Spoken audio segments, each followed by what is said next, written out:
بسم الله الرحمن الرحيم وإذا قيل إن وعد الله حق والساعة لا ريب فيها قلتم ما ندري ما الساعة إن نظن إلا ظنا وما نحن بمستيقنين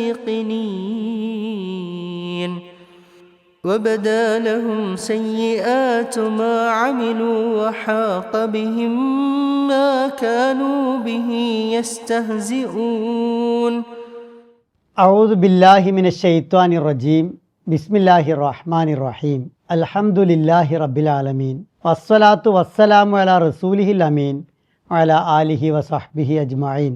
ഏറ്റവും പ്രിയം നിറഞ്ഞ സഹോദരങ്ങളെ, അസ്സലാമു അലൈക്കും വറഹ്മത്തുള്ളാഹി വബറകാത്ത്. സൂറത്തുൽ ജാസിയ 32-33 സൂക്തങ്ങളാണ് ഇന്ന് ചർച്ച ചെയ്യുന്നത്. 32ാമത്തെ സൂക്തത്തിൽ അള്ളാഹു പറയുന്നു, വൈദാ ഖീല പറയപ്പെട്ടാൽ, ഇന്ന തീർച്ചയായും വഅദല്ലാ അള്ളാഹുവിൻ്റെ വാഗ്ദാനം ഹഖുൻ സത്യമാണ് എന്ന്, വസാഅത്തു അന്ത്യനാൾ ലാ റൈബ സംശയമില്ല ഫീഹ അതിൽ, കുൽത്തും നിങ്ങൾ പറഞ്ഞു, മാനെതിരി ഞങ്ങൾക്കറിയില്ല മസ്സാ എന്താണ് അന്ത്യനാളെന്ന്, ഇന്നലുന്നു ഞങ്ങൾ ഊഹിക്കുകയല്ല, ഇല്ലാ ലന്ന ഒരു ഊഹമല്ലാതെ, വമാ നഹ്നു ഞങ്ങളല്ല, ബിമുസ്തഖിനീൻ ഈ വിഷയത്തിൽ ഉറപ്പായ ബോധ്യമുള്ളവർ. 33ാമത്തെ സൂക്തത്തിൽ അള്ളാഹു പറയുന്നത്, വബദാലഹും അവർക്ക് വെളിവായി, സയ്യിആത്ത് തിന്മകൾ, മാ അമിലു അവർ പ്രവർത്തിച്ചതിൻ്റെ, വഹാഖ ബിഹിം അവരെ വലയം ചെയ്യുകയും ചെയ്യും, മാ കാനു ബിഹി ഏതൊന്നിനെയാണോ അവരായിരുന്നത്, യസ്തഹ്സിഊൻ അവർ പരിഹസിക്കുന്നു.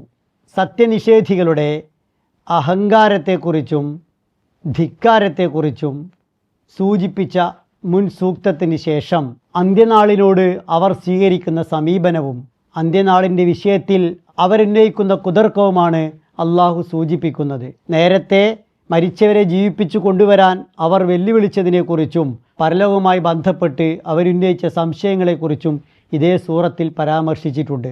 ഇവിടെ പറയുന്നത്, ഞങ്ങൾക്ക് പരലോകത്തെക്കുറിച്ച് ഊഹമല്ലാതെ ഒന്നുമില്ല, ഒരു ഉറപ്പുമില്ല.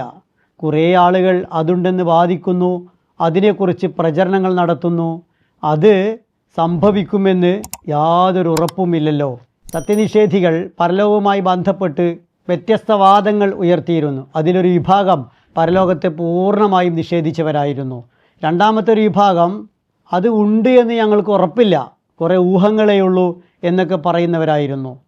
ഇസ്ലാമിൻ്റെ അടിത്തറ വിശ്വാസ കാര്യങ്ങളാണ്. അള്ളാഹുവിലുള്ള വിശ്വാസം, മരണാനന്തര ജീവിതത്തിലുള്ള വിശ്വാസം, ഇത് രണ്ടും വിശ്വാസങ്ങളിൽ പരമപ്രധാനമാണ്. വിശ്വാസം എണ്ണി പറയാനുള്ളതല്ല, മനസ്സിലാഴ്ന്നിറങ്ങി കർമ്മങ്ങളെ സ്വാധീനിക്കേണ്ടതാണ്. താൻ എവിടെയായിരുന്നാലും ഏതവസ്ഥയിലായിരുന്നാലും അള്ളാഹു തന്നെ കാണുന്നുണ്ടെന്നും തൻ്റെ വാക്കിനെയും പ്രവൃത്തിയെയും എഴുതി വെക്കുന്നുണ്ടെന്നും പുനരുദ്ധാരണ നാളിൽ ഇതെല്ലാം വിലയിരുത്തി പ്രതിഫലം ലഭിക്കുമെന്നുമുള്ള വിശ്വാസമാണ് സത്യവിശ്വാസികളെ നയിക്കുന്നത്. പരലോകത്തെ സംബന്ധിച്ച് ഉറച്ച ബോധ്യമാണ് അവരെ തിന്മകളിൽ നിന്ന് അകറ്റുന്നത്.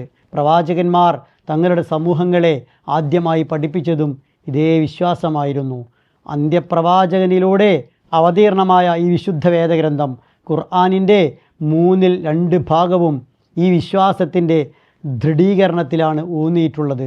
വിശുദ്ധ ഖുർആൻ്റെ അവതരണത്തിൻ്റെ ആരംഭം മുതൽ 10 വർഷത്തിലേറെ പ്രവാചകൻ സല്ലല്ലാഹു അലൈഹി വസല്ലമ മക്ക ജീവിതത്തിൽ ഈ വിശ്വാസ കാര്യങ്ങളെ ഊട്ടിയുറപ്പിക്കാനാണ് പ്രവർത്തിച്ചത്.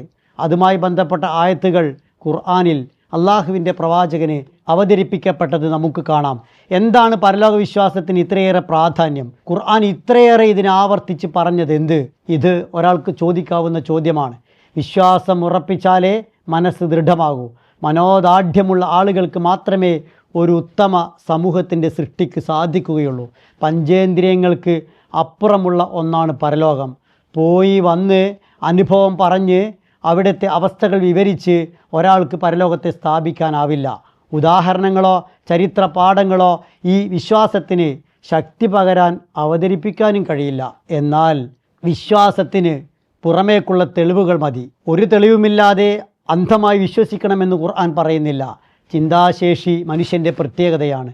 മനുഷ്യധിഷണക്ക് മുന്നിൽ അനിഷേധ്യമായ അവൻ്റെ അനുഭവ യാഥാർത്ഥ്യങ്ങൾ മുൻനിർത്തിക്കൊണ്ടാണ് അല്ലാഹു സുബ്ഹാനഹു വ തആല അതിലൂടെ പരലോകത്തെ, ഉയിർത്തെഴുന്നേൽപ്പിനെ, വിചാരണയെ, രക്ഷാശിക്ഷകളെ സ്ഥാപിക്കുന്നത്. വിവിധ സ്ഥലങ്ങളിൽ വിശുദ്ധ ഖുർആൻ വ്യത്യസ്ത രീതിയിൽ പരലോകത്തെ പ്രതിപാദിച്ചത് കാണാം.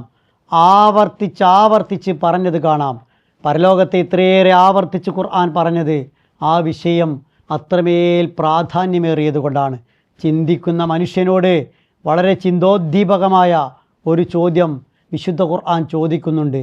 അഫായീന ബിൽ ഖൽഖിൽ അവൽ, ഒന്നാമത്തെ സൃഷ്ടിപ്പിൽ നാം കുഴങ്ങി എന്നാണോ, ക്ഷീണിച്ചു എന്നാണോ നിങ്ങൾ കരുതുന്നത്? ബൽഹും ഫി ലബ്സി മിൻ ഖൽഖിൻ ജദീദ്, അവർ പുതിയൊരു സൃഷ്ടിപ്പിൻ്റെ കാര്യത്തിൽ സംശയത്തിലാണ് എന്ന്. ഒന്നാമത്തെ സൃഷ്ടിപ്പിൽ അള്ളാഹുവിന് ഒരു ക്ഷീണവും ഉണ്ടായിട്ടില്ല. മനുഷ്യനുൾപ്പെടെ എല്ലാം സൃഷ്ടിച്ചത് വളരെ എളുപ്പത്തിലാണ്. ഈ പ്രപഞ്ചത്തെ മുഴുവൻ നേരത്തെ ഇതിനെക്കുറിച്ച് സൂചിപ്പിച്ചിരുന്നു. ഒരിക്കൽ സൃഷ്ടിച്ച അള്ളാഹുവിന് പുനഃസൃഷ്ടി പ്രശ്നമല്ലെന്ന് ബുദ്ധി ഉപയോഗിച്ചാൽ മനസ്സിലാകാവുന്നതേയുള്ളൂ. പരലോകത്തെ സംബന്ധിച്ച മനുഷ്യൻ്റെ ധാർഷ്ട്യം നിറഞ്ഞ ചോദ്യത്തിന് ലളിതമായി ഖുർആൻ നൽകുന്ന ഒരു മറുപടിയുണ്ട്. വല്ലറബലന മസലം വനസിയ ഹൽക്ക കാലമയുഹിൽ ഇളാമ വഹിയ റമീം. ആരാണ് ഈ നുരുമ്പിച്ച എല്ലിനെ രണ്ടാമത് പൂർണ്ണ മനുഷ്യനായി സൃഷ്ടിക്കുക എന്ന് അവർ ചോദിക്കുന്നു. എല്ല് ഉയർത്തിപ്പിടിച്ചാണ് ചോദ്യം. അതിന് അള്ളാഹു നൽകുന്ന മറുപടി ഖുൽ യുഹീഹല്ലദീ അൻശാഹ അവല മറ വഹു ബികുല്ലി ഖൽഖിൻ അലീം. ആദ്യം സൃഷ്ടിച്ചവനാരോ അവൻ പുനഃസൃഷ്ടിക്കും.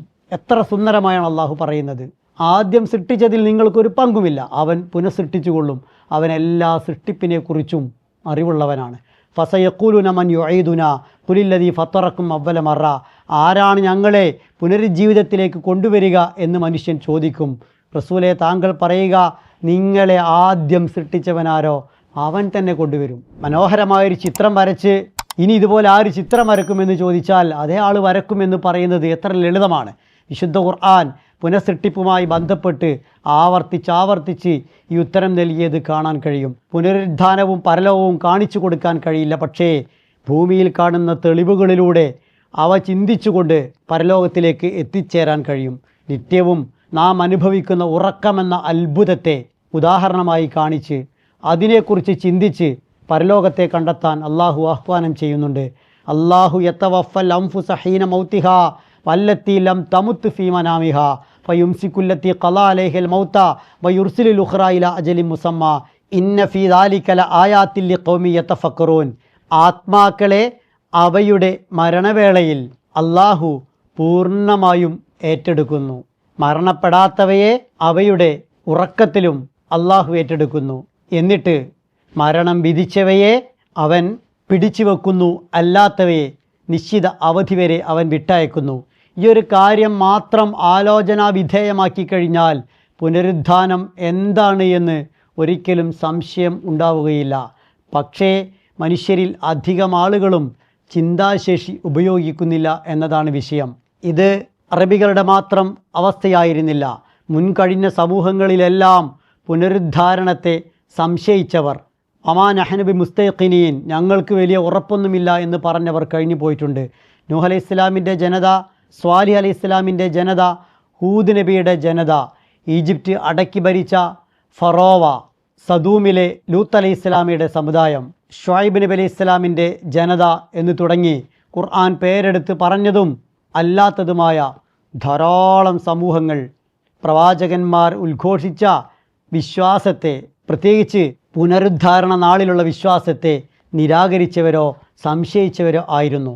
എത്രയോ കാലമായി ആളുകൾ ഉന്നയിച്ചു വരുന്ന ഈ വിശ്വാസ വൈകല്യത്തെ ബുദ്ധിപരമായ ഒരു ചോദ്യത്തിലൂടെ ഖുർആൻ അഭിസംബോധന ചെയ്തത് നേരത്തെ നമ്മൾ കേട്ടു.